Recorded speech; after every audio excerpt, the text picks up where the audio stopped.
In the United States, we normally use a two-stage election process. The second and final stage is where we actually elect candidates to office, and this is called the general election. But in the months leading up to that, states hold primary elections where parties nominate their candidates to run for office. And in many elections, it's the primary elections, or the primaries, that really matter. So let's dig into primary elections in more detail. Before the Progressive Era reforms in the early 20th century, candidates for elected office were typically nominated by a party caucus, a closed-door meeting of the political party's leadership and members of Congress.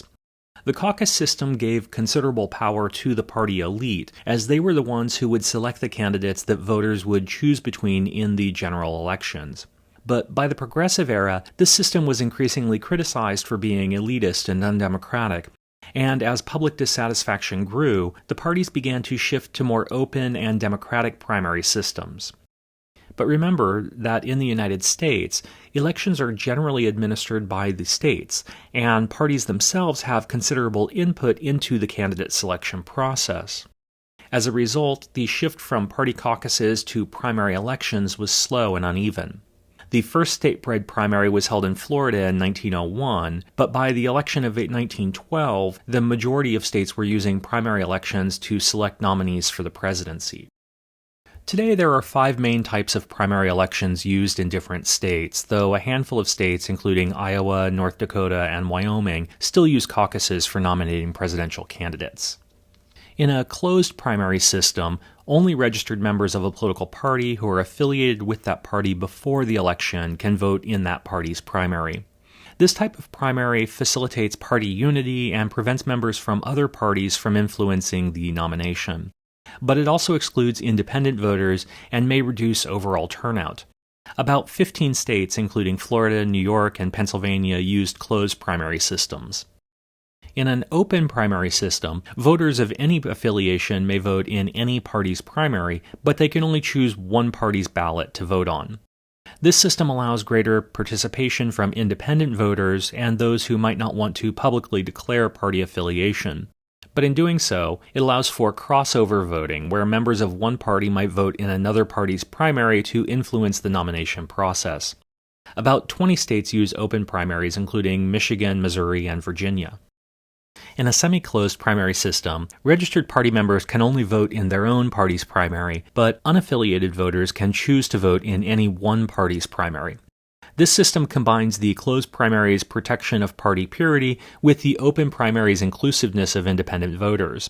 Still, it prevents participation from registered voters with one party from crossing over into another party's primary. About 15 states use semi-closed primary systems, including Massachusetts, North Carolina, and New Hampshire. In a semi-open primary, voters may cast ballots in any party's primary without declaring party affiliation, but they must stick to one party's ballot. This gives voters the freedom to choose which primary election they want to participate in without prior party affiliation, but it allows for strategic crossover voting. Because this is considered a variation on open or semi-closed primaries depending upon the specific state rules, it's difficult to get a precise count on the states using this method. And finally, in a nonpartisan blanket primary, also known as a jungle primary or a top 2 primary, all candidates for a given office are listed on the same primary ballot regardless of party affiliation. All voters may vote on this ballot, and the top 2 vote-getters, regardless of their party affiliation, move on to the general election. This kind of primary encourages broad participation and can lead to moderate candidates who appeal to a wider range of voters. But it can also result in general elections where both candidates are from the same political party, potentially alienating voters of other parties. Only 3 states, California, Nebraska, and Washington, use this system. Each type of primary system reflects different philosophical approaches to the balance between party control and inclusivity in the electoral process, with states adopting different systems based on their political culture, legal frameworks, and party preferences, leading to a diverse patchwork of primaries across the country. But regardless of which type of primary is used, primaries play a critical role in the electoral system of the United States, shaping the political landscape in several important ways. In the candidate selection process, Primaries serve as a mechanism to narrow down potentially large fields of candidates to a single nominee for each party in the general election. They also provide a platform for candidates to test their messages, gather support, and build momentum, and provide an indicator of the candidate's electability and ability to mobilize the base as well as to appeal to a broader electorate. Primaries can also influence party building by directly engaging party members, making them active participants in the nomination process and potentially strengthening their loyalty to and involvement with the party. The issues and positions that gain traction during primaries can influence the party's platform and policy direction, and can affect how parties allocate resources, strategize for the general election, and manage intra-party divisions or unity. Finally, primaries can bring forth new leaders and future candidates, shaping the party's future direction and expanding the bench of candidates available for office. Finally, primaries can have a direct impact on voter engagement and turnout.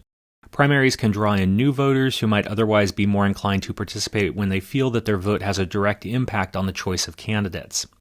The competitive nature of primaries, especially in high-profile races, can increase political interest and discussion among the general public. Finally, when voters feel like their participation in primaries leads to desirable outcomes, their sense of political efficacy and likelihood of participating in future elections is increased. But while they are an important part of the democratic process in the United States, primaries are not without their challenges. As a rule, primary elections almost always have lower voter turnout than general elections, raising concerns about the representativeness and legitimacy of the chosen candidates. The problem of low voter turnout can be magnified by the varying and sometimes complex rules around primaries, like voter registration deadlines, party affiliation rules, and so on, which can confuse or deter voters. And closed primary systems exclude independent voters, who comprise almost half of the electorate in some states, from participation altogether. There's also concern that primaries encourage polarization, as candidates often need to appeal to more ideologically extreme or single-issue voters who are more likely to participate in primaries. This can lead to general election candidates who are less representative of the moderate or average voter. And we can see this graphically. Into the 1990s, the distribution of Democrats and Republicans skewed towards the center of the American political spectrum, with most Democrats falling just left of center of the American political spectrum, and most Republicans falling just to the right.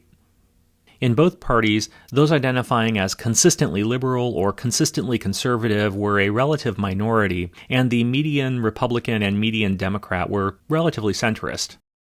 But through the early 2000s and accelerating after 2016, the center of the Democratic Party shifted left and the center of the Republican Party shifted right. As they did, the electorate in primary elections changed as well. Remember that in closed primary systems, only party members vote. A candidate wanting to get elected needs either to mobilize a faction of the party or more commonly try to appeal to the middle of the party's base. And so as these bases polarized, the party's nominees also became more polarized, with implications we've explored elsewhere in the course.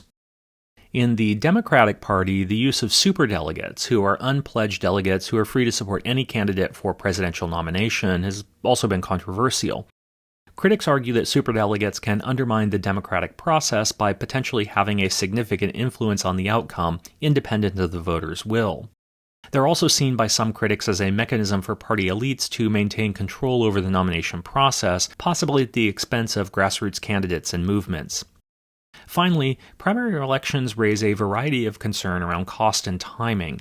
With respect to the latter, some critics argue that states who hold early primaries like Iowa and New Hampshire have a disproportionate influence on the outcome of the election, giving those states undue influence in candidate selection and possibly leading to candidates that focus on issues important to those states and voters in those states rather than to the national electorate.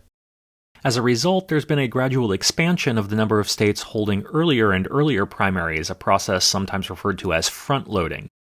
This creates pressure on candidates to focus heavily on early states, increasing the financial burden of running in the primaries and giving a distinct advantage to incumbent or celebrity candidates. But that's it for now. Please leave any questions you have in the comments section below, and thanks for watching.